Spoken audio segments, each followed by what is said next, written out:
जय माता दी। आप सभी पर माता रानी की कृपा दृष्टि सदैव बनी रहे। आज सुनिए श्रीमद् देवी। ऋषि बोले, हे राजन, आपका भाव दूषित नहीं था, अपितु आपने सत्य ही कहा था। अग्निदेव के द्वारा प्रेरित किए जाने पर ही आपने ऐसा कहा था। इसका पति कौन होगा, ऐसा मेरे द्वारा आज अग्निदेव से पूछे जाने पर उन्होंने कहा था कि इसके पति निश्चित रूप से राजा दुर्दम ही होंगे। हे महापते, अतः मेरे द्वारा प्रदत्त इस कन्या को आप स्वीकार कीजिए। आप इसे पहले ऐसा संबोधित भी कर चुके हैं, अतएव अब शंका रहित होकर किसी अन्य विचार में ना पड़े। मुनि का ये वचन सुनकर राजा दुर्दम चिंतन करते हुए चुप हो गए और मुनि उनके विवाहिक अनुष्ठान की तैयारियों में जुट गए।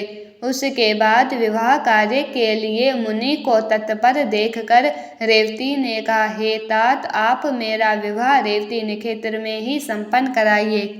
ऋषि बोले, वत्स, विवाहिक के योग्य अन्य बहुत से नक्षत्र हैं, रेवती नक्षत्र में विवाह कैसे होगा, क्योंकि रेवती तो आकाश में स्थित है ही नहीं। कन्या बोली, रेवती नक्षत्र के अतिरिक्त अन्य कोई भी नक्षत्र मेरे विवाह के लिए उचित नहीं है, अतः मैं प्रार्थना करती हूँ कि आप मेरा विवाह रेवती नक्षत्र में ही करें। ऋषि बोले, पूर्व काल में मुनि तीर्थवाक ने रेवती नक्षत्र को पृथ्वी पर गिरा दिया था। इस प्रकार अन्य नक्षत्र में यदि तुम्हारी श्रद्धा नहीं है, तब तुम्हारा विवाह कैसे होगा। कन्या बोली, तात, क्या केवल एक तीर्थवाक ने ही तपश्चर्या की है? क्या आपने मन वचन कर्म से ऐसी तप साधना नहीं की है? हे पिताजी, मैं आपके तपोबल को जानती हूँ। आप जगत की सृष्टि करने में समर्थ हैं, अतः आप अपने तप के प्रभाव से रेवती को पुनः आकाश में स्थापित करके उसी नक्षत्र में मेरा विवाह कीजिए। ऋषि बोले, तुम्हारा कल्याण हो। तुम जैसा मुझसे कह रही हो वैसा ही होगा।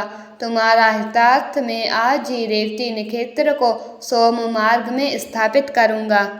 कार्तिकेय जी बोले, हे अगस्त्य जी, ऐसा कहकर मुनि ने अपने तपोबल से शीघ्र ही पूर्व की भांति रेवती नक्षत्र को फिर से नक्षत्र मंडल में स्थापित कर दिया। तदंतर मुनि परमोच ने रेवती नक्षत्र में विवाहिक विधि के अनुसार महात्मा राजा दुर्दम को वह रेवती कन्या सौंप दी। इस प्रकार कन्या का विवाह कर देने के उपरांत मुनि ने राजा से कहा, हे वीर, तुम्हारी क्या अभिलाषा है, मुझे बताओ, मैं उसे पूरी करूँगा। राजा बोले, हे मुने, मैं स्वयंभव मुनु के वंश में उत्पन्न हुआ हूँ, अतः मैं यही कामना करता हूँ कि आपकी कृपा से मुझे मनवंतराधिपति पुत्र की प्राप्ति हो। मुनि बोले, यदि आपकी ये अभिलाषा है तो आप देवी भागवती की आराधना कीजिए। ऐसा करने पर आपका पुत्र मनु अवश्य ही मनवंतराधिपति होगा।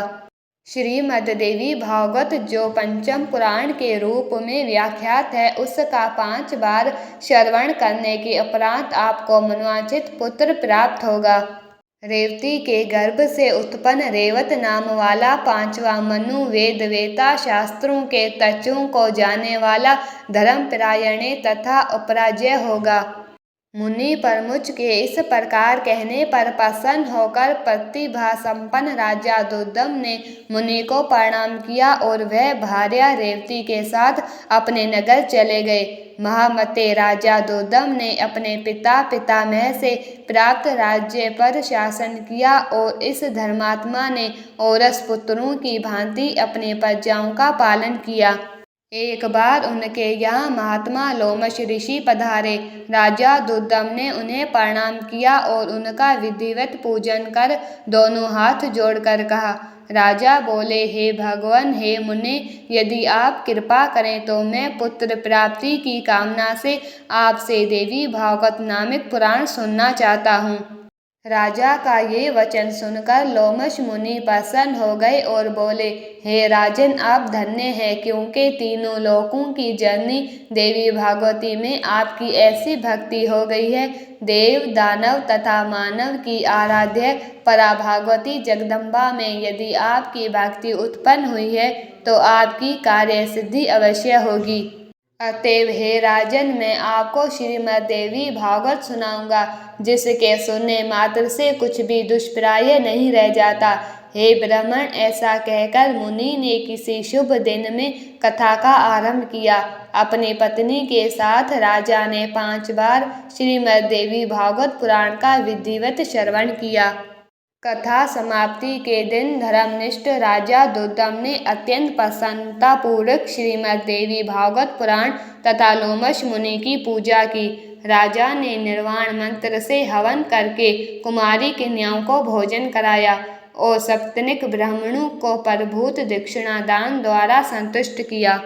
कुछ समय बीत जाने पर भगवती की कृपा से उस रानी रेवती ने लोक कल्याणकारी गर्भ धारण किया। उसके बाद जब समस्त ग्रह नक्षत्र अपने अपने अनुकूल स्थानों पर थे और सभी मांगलिक कर्तव्य संपन्न हो गए थे, ऐसे शुभ समय में रेवती ने पुत्र को जन्म दिया।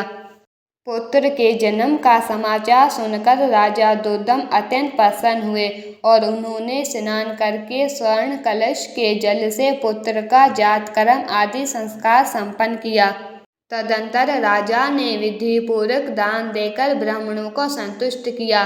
समय पर पुत्र का उपनयन संस्कार करके राजा ने अपने पुत्र को अंगों सहित वेदों का अध्ययन कराया।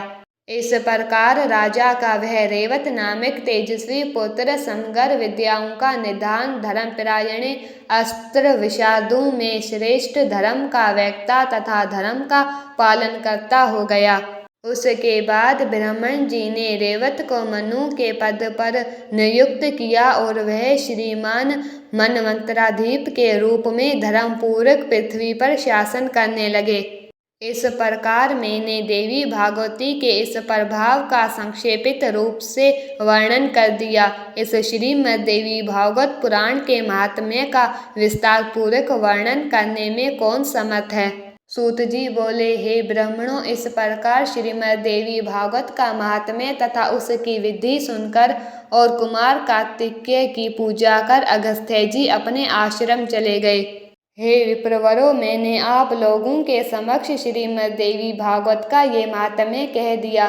जो मनुष्य श्रद्धापूर्वक इसका श्रवण तथा पाठ करता है, वह इस लोक में संपूर्ण भोगों का सुख प्राप्त करके अंत में मोक्ष प्राप्त करता है। अति श्री स्कंद पुराणे मांस खंडे श्रीमद् देवी भागवत महात्म्य रेवत नामक मनु पुत्रोक्ति वर्णन नामक 5वां अध्याय समाप्त। जय माता दी। उम्मीद है कि ये कथा आपको पसंद आई होगी। अगर पसंद आई है तो प्लीज़ चैनल को लाइक, शेयर एंड सब्सक्राइब अवश्य करना और कमेंट बॉक्स में जय माता दी ज़रूर लिखना।